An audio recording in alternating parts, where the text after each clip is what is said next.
Halo guys, saya Anissa Haryanti. Saya Fitri Handayani. Saya Rizky Mutiara. Kami mahasiswi Politeknik Negeri Sriwijaya, jurusan akuntansi, prodi akuntansi sektor publik, kelas 6 APB. Pada video kali ini, kami akan membahas mengenai mata kuliah akuntansi keuangan lanjutan 2 tentang laba atas transaksi obligasi antar perusahaan. Pada video kali ini, sebelum kita masuk ke materi mengenai laba atas transaksi obligasi antar perusahaan, ada baiknya kita mengulang sedikit mengenai obligasi. Apa sih obligasi itu? Obligasi merupakan surat utang jangka panjang yang diperjualbelikan di pasar surat-surat berharga. Penjualan obligasi menimbulkan hubungan antara penerbit obligasi sebagai debitur dan pembeli obligasi yang disebut sebagai investor obligasi. Maksudnya di sini adalah, misalkan saya adalah suatu perusahaan, lalu saya membutuhkan dana untuk mengembangkan usaha saya, maka saya akan menerbitkan obligasi atau surat hutang. Dan misalkan PT X membeli surat obligasi saya, lalu memberikan sejumlah uang kepada saya, berarti saya memiliki hutang kepada PT X, dan PT X memiliki piutang kepada saya.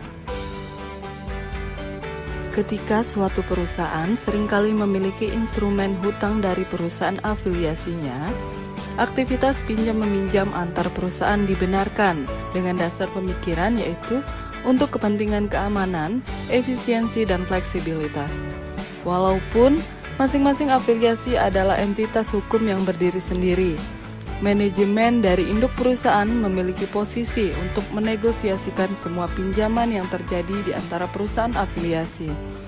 Keputusan untuk meminjam atau meminjamkan secara langsung kepada perusahaan afiliasi benar-benar merupakan keputusan untuk mengalihkan dana di antara perusahaan afiliasi.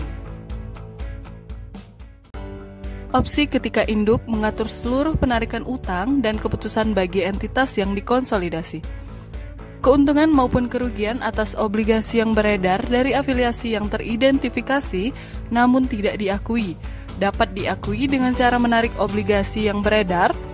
Induk perusahaan yang mengatur seluruh penarikan hutang dan keputusan lainnya bagi entitas yang dikonsolidasi memiliki opsi sebagai berikut. Yang pertama, perusahaan penerbit, induk atau anak dapat mempergunakan sumber-sumber yang ada untuk membeli dan menarik obligasinya sendiri.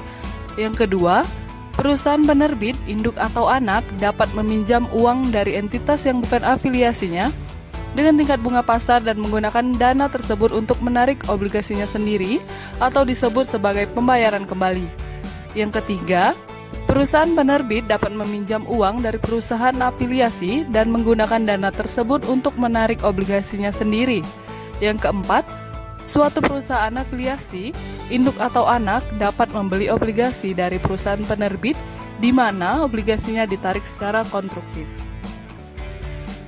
Keuntungan dan kerugian konstruktif atas obligasi antar perusahaan, di mana keuntungan dan kerugian yang direalisasi dari sudut pandang entitas konsolidasi yang timbul ketika perusahaan membeli obligasi perusahaan afiliasi dari entitas lainnya pada harga selain nilai buku obligasi tersebut. Selanjutnya, saya akan menjelaskan tentang obligasi perusahaan induk yang diperoleh dari anak perusahaan di luar perusahaan gabungan atau sama dengan transaksi antar perusahaan. Pengertian perusahaan induk. Perusahaan induk adalah pokok dari cabang-cabang perusahaan dan keuntungan dan kerugian konstruktifnya diserahkan pada perusahaan induk. Pada saat pembelian, anak perusahaan mencatat investasi pada saham-saham obligasi perusahaan induk sesuai dengan jumlah yang dibayarkan dan tidak ada masukan lain. Yang pertama, keuntungan dan kerugian konstruktif tidak dicatat pada buku induk perusahaan maupun anak perusahaan. Yang kedua, keuntungan dan kerugian konstruktif ditampilkan berbeda di antara akun-akun kewajiban obligasi di pembukuan perusahaan induk dan akun-akun investasi obligasi di pembukuan perusahaan anak.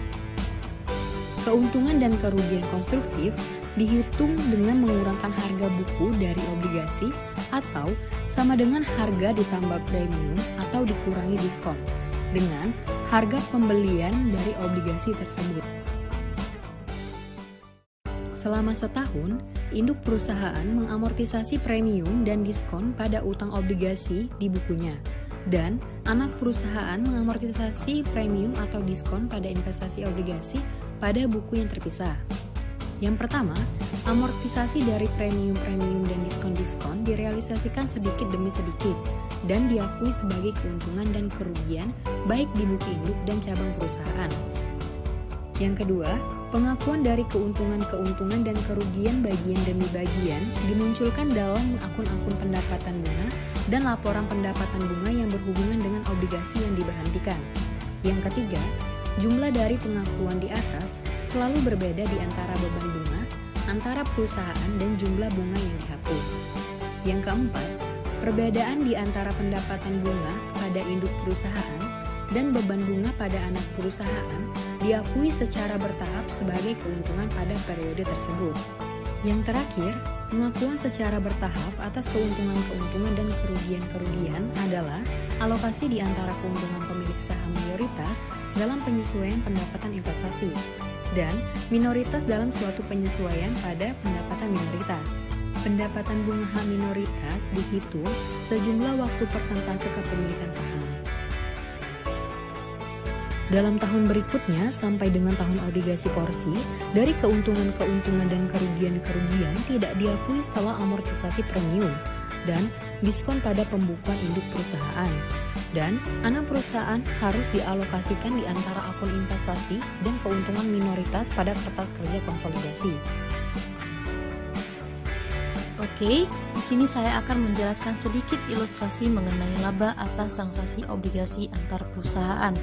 Yang pertama, akuisisi obligasi perusahaan induk, di mana perusahaan induk menerbitkan obligasi, kemudian obligasi yang beredar dibeli oleh perusahaan anak melalui pasar obligasi.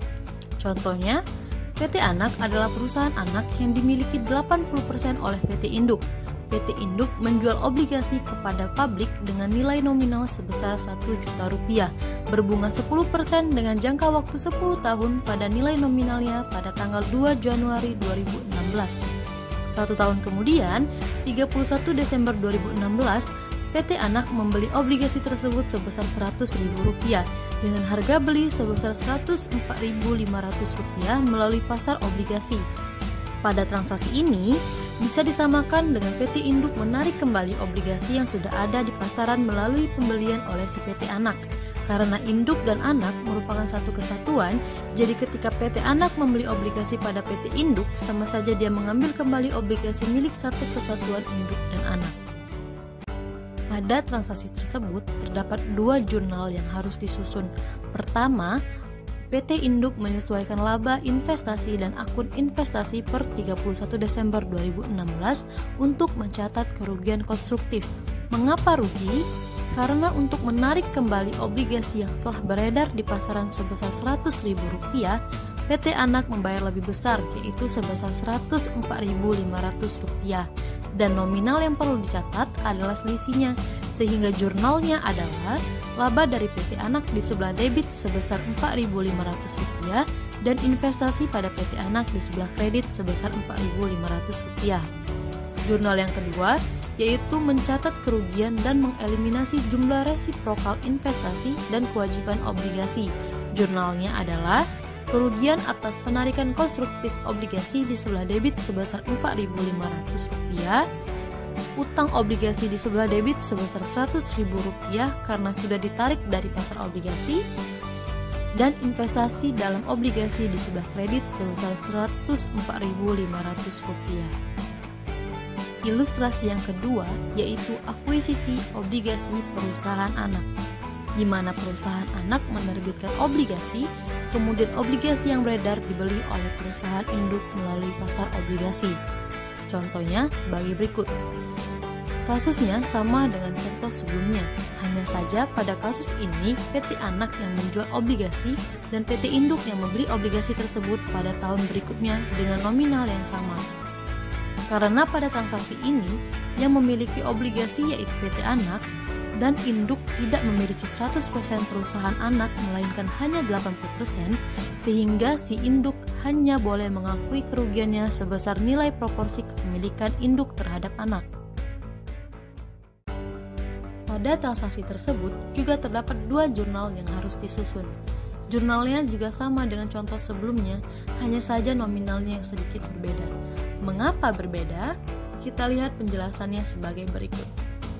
Jurnal yang pertama, PT Induk menyesuaikan laba investasi dan akun investasi per 31 Desember 2016 untuk mencatat kerugian konstruktif.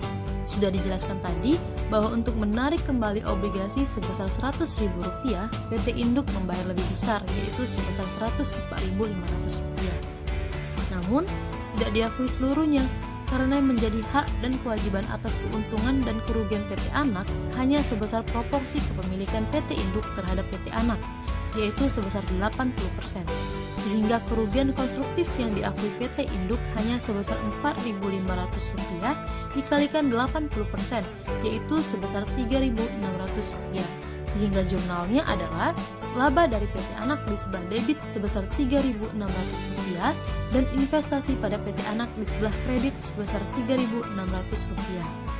Jurnal yang kedua mencatat kerugian dan mengeliminasi jumlah resiprokal investasi dan kewajiban obligasi. Jurnalnya adalah kerugian atas penarikan konstruktif obligasi di sebelah debit sebesar Rp3.600 sesuai dengan perhitungan yang telah kita lakukan tadi.